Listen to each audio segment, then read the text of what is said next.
నీకు పిల్లలకి full sponsor నేనే. ఏంటి ఓకేనా? అది మాత్రమే కాదు, కళ్యాణి గాని సూరజ్ గాని అక్కడికొస్తారు కదా. ఏం వద్దులేవే, బావుండదు. అక్కడి నుంచి కళ్యాణి మాత్రమే వస్తుంది. తన్ని మాతో తీసుకువెళ్ళమని సూరజ్ అన్నయ్య చెప్పాడు. నువ్వు శనివారం ఒక్కరోజు మాత్రం లీవ్ తీసుకో. ఇంక దేని గురించి ఆలోచించద్దు. అంటే మనం ఎక్కడికి టూర్కి వెళ్తున్నాం? అదంతా మనం ఆలోచిద్దాం. ముందు మీరు మీ అమ్మను ఒప్పించండి. మీరెందుకమ్మా ఒప్పుకోవట్లేదు? స్కూల్ నుండి టూర్కి వెళ్ళినప్పుడు కూడా మీరు నన్ను అక్కడే పంపించలేదు. మనం వెళ్దామమ్మా. ఇల్లు స్కూలు తప్ప ఇంకేమీ తెలియని పిల్లలకి కొంచెం సంతోషంగా ఉంటుంది. బాలా, మనం వెళ్దాం. మనం టూర్కి వెళ్దామమ్మా. ఇంట్లో నుండి బోరు కొడుతోంది. మనం వెళ్దామమ్మా. ఆలోచిస్తాను. చూడు, నువ్వు ఆలోచించింది చాలు. ఇంక మనం ఫిక్స్ అంతే. శనివారం పొద్దున్నే ఇక్కడికి వస్తాం. రెడీగా ఉండాలి. మన 2 రోజులు సంతోషంగా ఎంజాయ్ చేసి తర్వాత తిరిగొద్దాం. ఏమంటారు? మ్మ్.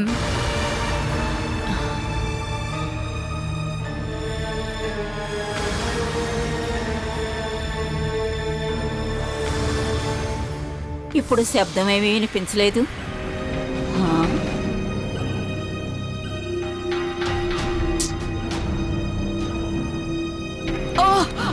అయ్యో దేవుడా! అమ్మా అమ్మా!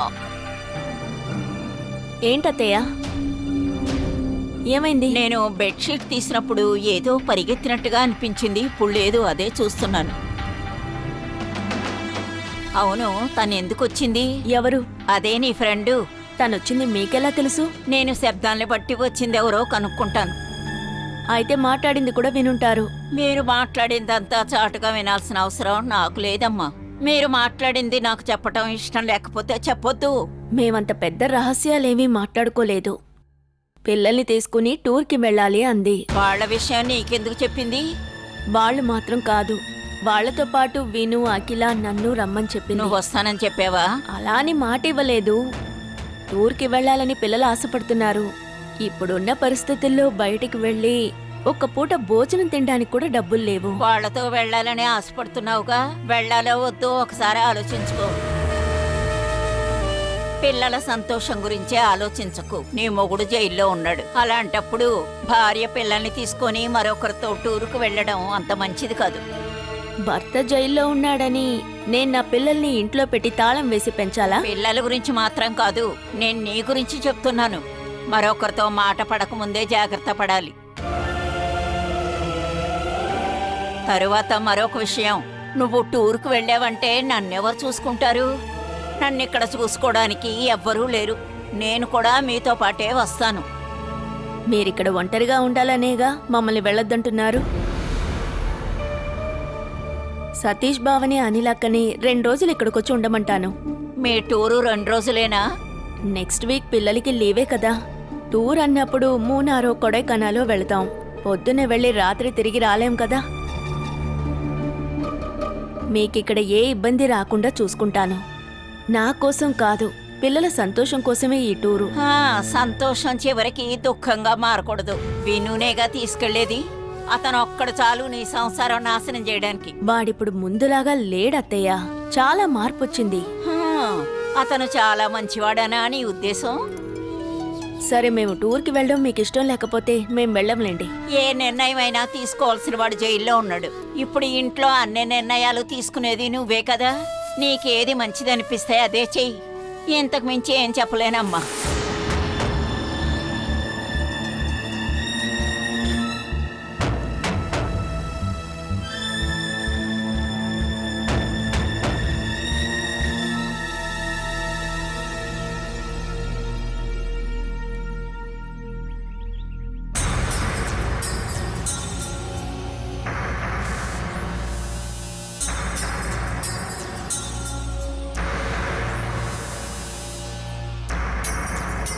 నిన్న రాత్రి నుండి ఏదో ఎక్కువగా ఆలోచిస్తున్నారు.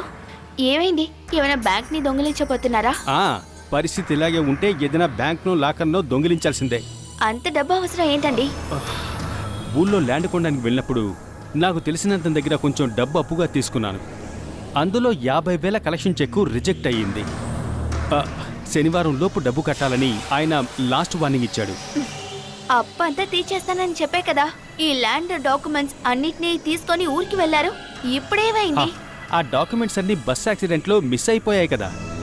పోలీసులు కంప్లైంట్ ఇచ్చాను, అదృష్టం ఉంటే దొరుకుతుంది. మరి శనివారం డబ్బులు ఎలా ఇస్తారండి? అది తలుచుకుంటేనే టెన్షన్గా ఉంది. నా చైన్ కమ్మలంతా చూడద్దు. ఇంకా అమ్మటానికి గానీ తాకట్టు పెట్టడానికి 1 గ్రామ్ కూడా ఇవ్వను. లేకుంటే పోలీసులను లోపలేస్తారు. కొన్ని రోజులు జైల్లోనే ఉండండి. ఓసిని ఏమన్నా సరే, మీరు తిరిగిస్తానని చెప్పిన ఒక్క వస్తువు అయినా తిరిగి ఇచ్చారా చెప్పండి మీరే. అందుకే నేను ఇవ్వనంటే ఇవ్వను. నువ్వివ్వక్కర్లేదు, మీ అమ్మని అడిగి చూడు. అమ్మనా?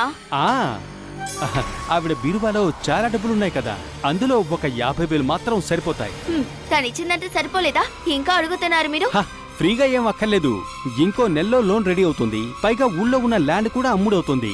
అప్పుడు 50,000కు బదులుగా 1,00,000 రూపాయలు తిరిగి ఇవ్వచ్చు.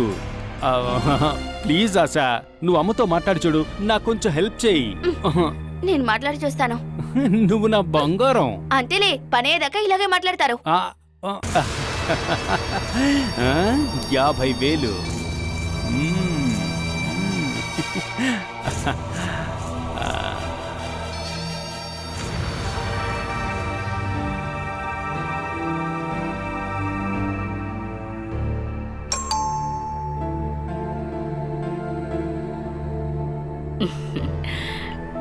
కళ్యాణి బుద్ధిగా కూర్చొని చదువుకుంటోంది.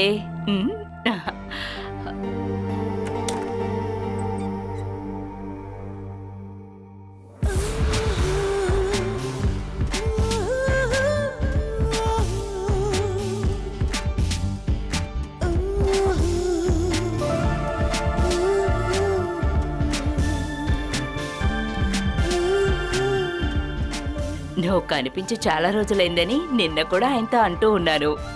రమేష్ అంకుల్ ఒక పెద్ద బాధ్యత అప్పచెప్పారు కదా. రా.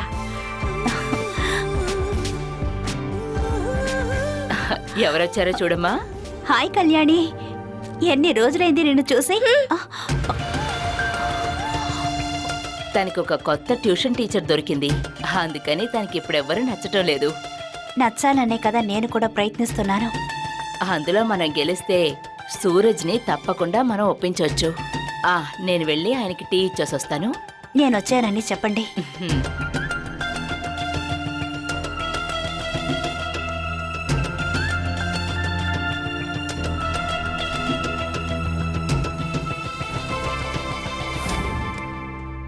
ఎందుకు కళ్యాణి కోపంగా ఉన్నావు? చూడు, నీకోసం స్వీట్స్ తీసుకొచ్చాను.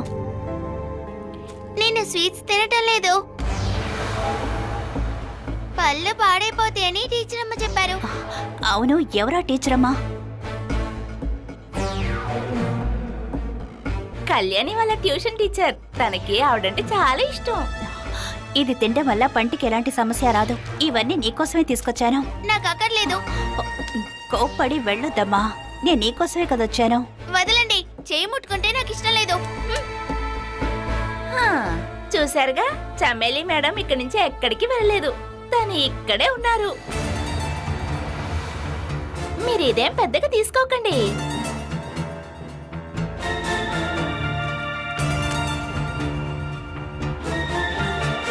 కూర్చోమ్మా.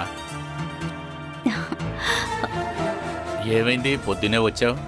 ఫినాన్స్ లెక్కలు అప్పచెప్పడానికి వచ్చాను. అది ఆ సైమన్కి ఇచ్చి పంపించుండొచ్చు కదా. చెక్ చేసేటప్పుడు మీకు ఏదైనా సందేహం వస్తే క్లియర్ చేద్దామని నేనే వచ్చాను. 2 సంవత్సరాలుగా నేను ఎటువంటి సందేహాలు అడగలేదు కదా. చాలా జాగ్రత్తగానే మీరిద్దరూ కలిసి ఆ ఆఫీస్ని చూసుకుంటున్నారుగా. ఇదిగోండి. నేను టైం ఉన్నప్పుడు చూస్తాను. ఇది తీసుకెళ్లి బీరోలో పెట్టు. కొత్త స్టాఫ్ ఎలా ఉంది? సమస్య ఉన్నట్టు ఏం తెలియట్లేదు.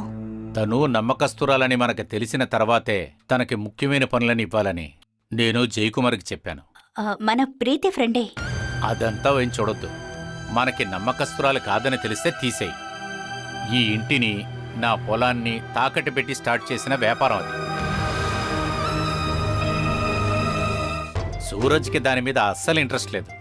కానీ ఇప్పుడు అక్కడి నుంచి వచ్చే డబ్బుతో ఇప్పుడు సూపర్ మార్కెట్ కట్టడానికి వాడికి సమస్య అనేదే లేదు. 50,000 నుండి 10 లక్షల దాకా చీటీని నెక్స్ట్ మంత్ నుంచి స్టార్ట్ చేద్దాం అనుకుంటున్నాం. అదంతా మీరే ఆలోచించి నిర్ణయం తీసుకోండి. నేను చెప్పదలుచుకుందో ఒకటే, మీరు ఏదో ఒకటి చేసి నన్ను ఏ సమస్యలోనూ ఇరికించకండి. ఏదైనా ఒక చిన్న తప్పు జరిగినా గవర్నమెంటు నా ఆస్తిని సీజ్ చేస్తుంది. ఆ ఆఫీస్ పేరుతో మీకు ఎలాంటి నష్టము రాదంకల్, దానికి నేను బాధ్యత. నాకు అది చాలు. సరే, నేను ఇక బయలుదేరనా? వెళ్ళి ఆమెను యోగా క్లాస్కి తీసుకెళ్ళాలి. కనీసం టీ అయినా తాగెళ్ళమ్మా. వద్దులే ఆంటీ. కళ్యాణి ఎక్కడా? కళ్యాణి, కోపంతో వెళ్ళిందిగా, నువ్వు వెళ్ళేంత వరకు ఇక్కడికి రాదు ఇంకా. ఇవాళ నాకు టైం లేదు, కానీ ఏదో ఒక రోజు తన కోపాన్ని సరిచేస్తాను. అయితే సరే, ఉమ్. ఇది తనకిచ్చేయండి ఆంటీ. నేను వస్తాను. బయలుదేరమ్మా.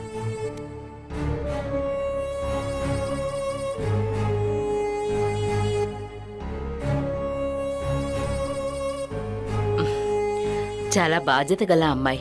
సూరజ్ ఒప్పుకొనుంటే ఈ అమ్మాయితో ఎప్పుడో పెళ్లి అయిపోయి ఉండేది. ఇప్పటికి కూడా సమయం మించిపోలేదు.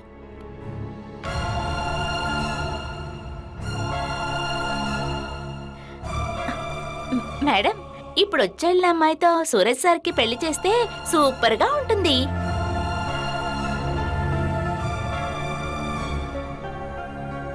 సుమేష్కి ఇప్పుడు 50,000 ఏం అవసరం వచ్చింది? నువ్వే కదమ్మా చెప్పావు ఆయన రియల్ ఎస్టేట్ బిజినెస్ లో లక్షలు సంపాదిస్తున్నాడని. అలాంటప్పుడు ఆయనకెందుకు 50,000? ఎంత పెద్ద కోటీశ్వరుడైనా అప్పుడప్పుడు డబ్బులు కావాల్సి వస్తుంది కదా. కొన్న ప్లేస్ ని అమ్మటానికి లేట్ అవుతుంది కదా. ఒక నెల అయితే సరైపోతుంది. అల్లుడు గారి కంటే మీ నాన్నగారు ఒక్క రూపాయి కూడా ఇవ్వరు. లాకర్ తాళాలు కూడా ఆయన దగ్గరే ఉన్నాయి. మరి నేను 50,000 ఎలా ఇవ్వగలను? అమ్మా, మీ పర్సనల్ అకౌంట్ నుండి. అకౌంట్ మాత్రమే నా పేరులో ఉంది. ఏటీఎం కార్డు, అకౌంట్ డీటెయిల్స్ అన్ని ఆయనే చూసుకుంటారమ్మా. 100 రూపాయలు నేను అకౌంట్ నుంచి తీసానంటే మీ నాన్నగారికి వెంటనే మెసేజ్ వెళ్తుంది. ఆ తర్వాత జీవితాంతం నేను ఇక్కడే ఉండాల్సి వస్తుంది. మరి ఇప్పుడు నేను ఏం చేయాలి? నా బీరువాలో 2-3 గాజులున్నాయి. అవి పాతవైపోవడం వల్ల నేను అంతగా వాడడం లేదు. రేపెళ్ళి వాటిని తీసుకొస్తాను. అల్లుడికిచ్చి తాకట్టు పెట్టుకోమను. ఆయన చేతికి ఇవ్వద్దమ్మా, మీరే తాకట్టు పెట్టి ఆయనకి డబ్బులు ఇచ్చేయండి. నేనెక్కడ తాకట్టు పెట్టగలనే? ఏదైనా బ్యాంకులో వెళ్లి పెట్టానంటే వెంటనే మీ నాన్నకి తెలిసిపోతుంది. అక్కడి నుండి వచ్చేటప్పుడు ఏదో ఒక బ్యాంక్ లో పెట్టి తీసుకురండి. నగలు అవటం వల్ల ఎక్కడ పెట్టినా పర్లేదు. నేను చూస్తానులే. ఇంకా ఆయన అడిగినప్పుడల్లా ఇలా డబ్బులు అరేంజ్ చేసిస్తే సరిపోదు. అతను ఏమేం చేస్తున్నాడో, అతనికి ఎంత రాబడొస్తుంది అంతా నువ్వు తెలుసుకోవాలి. ఎప్పుడు మీ ఆయన్ని గుప్పెట్లోనే పెట్టుకొని ఉంచుకోవాలి. ఆయన నా గుప్పట్లోనే ఉన్నారమ్మా. ఉంటే నీకే మంచిది.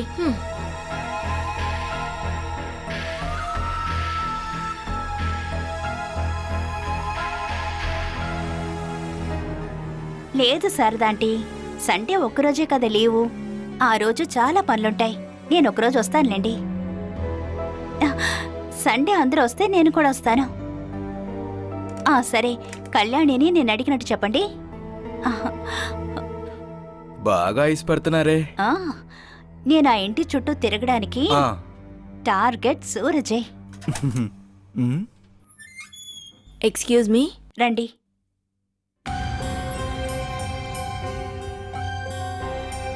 ఇక్కడ ఉద్యోగంలో చేరి ఎన్ని రోజులైందో తెలుసా?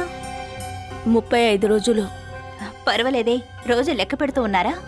పని మాత్రం చేస్తే చాలా, శాలరీ అక్కర్లేదా? డబ్బు అవసరం ఉంది.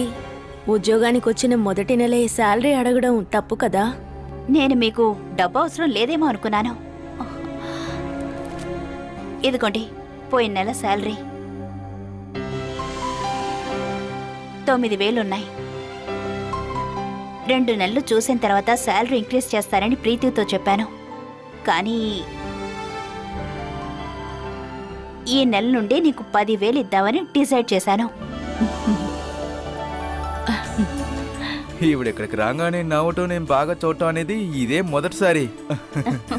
ఒక 5 ఏళ్ళు తగ్గిపోయినట్టుంది. మిమ్మల్ని ఒకటి అడగాలి. అడగండి.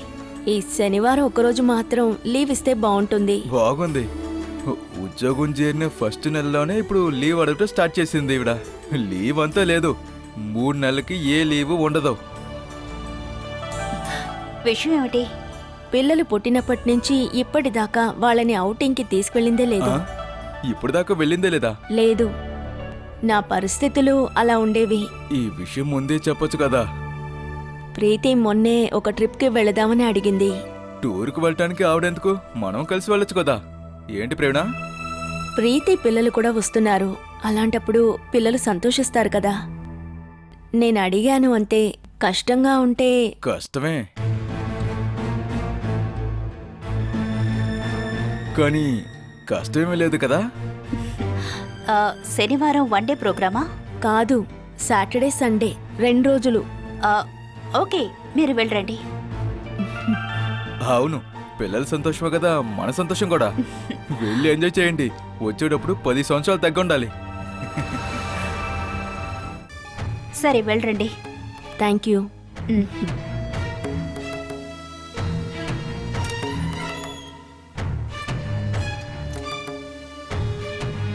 ఇప్పుడే ఇలా లీవ్ అంతా ఇవ్వాల్సిన అవసరం ఏముంది? తను ఒక రోజు ఇక్కడ లేకపోవడం మంచిదే. శనివారం. ఓకే, ఆ రోజు మనం లాకర్ నుండి తాకట్టు పెట్టిన గోల్డ్ నగలు తీసి దానికి బదులుగా డూప్లికేట్ పెట్టాలి. అది రిస్క్. దానికంటే మనమే మనుషుల్ని సెట్ చేసి రోల్డ్ గోల్డ్ లోపల పట్టడం మంచిది. రత్నాకర్ భోజనానికి వెళ్ళే టైంలో పట్టడం మంచిదనిపిస్తుంది. మండే సుధా వచ్చినప్పుడు తను టెస్ట్ చేసి క్యాష్ అని ఇచ్చినట్టు మనం సైన్ తీసుకుందాం. నగలు తాకట్టు పెట్టి డబ్బులు ఇచ్చిన తనేని కన్ఫర్మ్ చేస్తే చాలు కదా. అది నేను చూసుకుంటాను.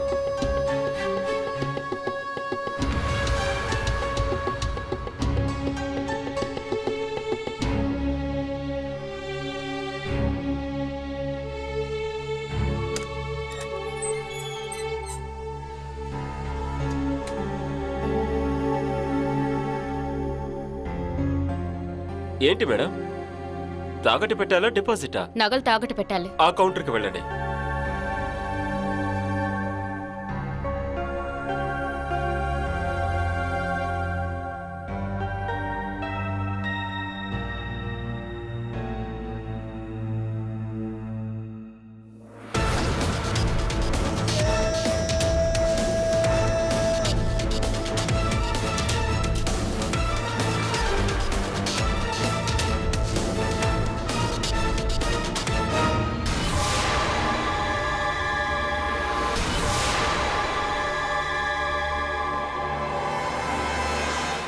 లతిక అంటే? ఓ, నువ్వే ఇక్కడ మేడం వా? ఎంత కాలమైంది మిమ్మల్ని చూసి. నువ్వెందుకు నన్ను చూడాలి? నీ గురించి విషయాలని వింటున్నాను. చాలా మంచి కుటుంబంలో పుట్టిన మా అన్నయ్య తోటపల్లి జయశంకర్ వాళ్ళ కూతురువి. ఈ పరిస్థితికి వచ్చేసావే. ఆంటీ నెమ్మదిగా, అందరూ వింటారు. అందరికీ తెలియనివ్వు. నేను నా భర్త మీద చెక్కు కేసు ఇచ్చాననే కదా మీ నాన్న నన్ను కొట్టి మరీ పంపించాడు. నువ్వు మీ తమ్ముళ్ళందరూ ఆయనకే కదా సపోర్ట్ చేశారు. చివరికి నువ్వు రోడ్డున పడ్డావు కదా.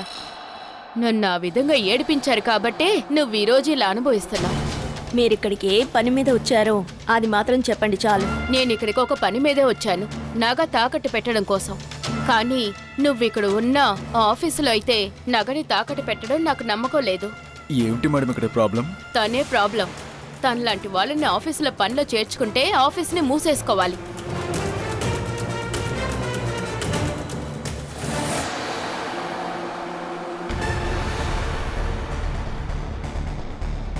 తన గురించి బాగా తెలుసుకుని పనిలో చేర్చుకున్నారా? తను చాలా పెద్ద దొంగ అండి. మేడం ప్లీజ్, ఆవిడ మా ఆఫీస్ స్టాఫ్. మీకేం కావాలో అది మాత్రం చెప్పండి. మీకేం కావాలి మేడం? నేను నగ తాకట్టు పెట్టడానికి వచ్చాను, కానీ ఇక్కడైతే పెట్టను. ఇక్కడ పనిచేసే ఒకళ్ళ మీద ఉన్న కోపంతో మా క్లయింట్ ఇక్కడి నుంచి వెళ్ళిపోతే అది మా ఆఫీస్కే మేడం చెడ్డ పేరు. చెడ్డ పేరు రాకుండా ఉండాలంటే తన్ని పనిలోంచి తీసేయాలి. అది మనం ఆలోచించి డిసైడ్ చేద్దాం. మీరు రండి. ఇక్కడి నుంచి పంపించడానికి కారణం ఏమిటో తెలుసుకోవాలి కదా.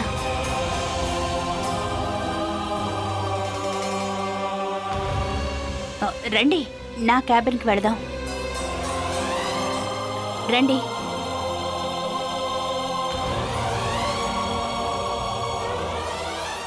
రండి మేడం.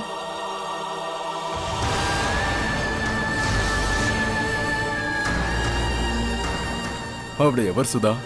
మా నాన్నతో బుట్టువు, నా మేనత్త.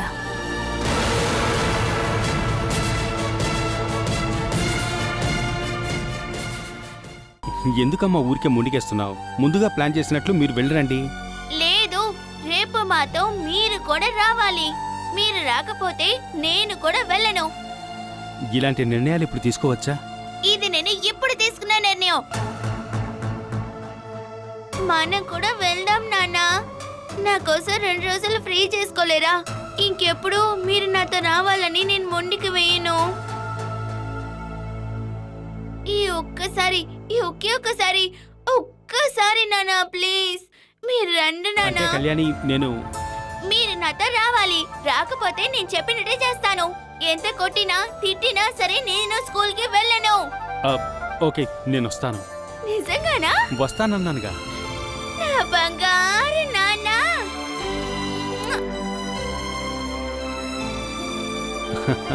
మ్మ్.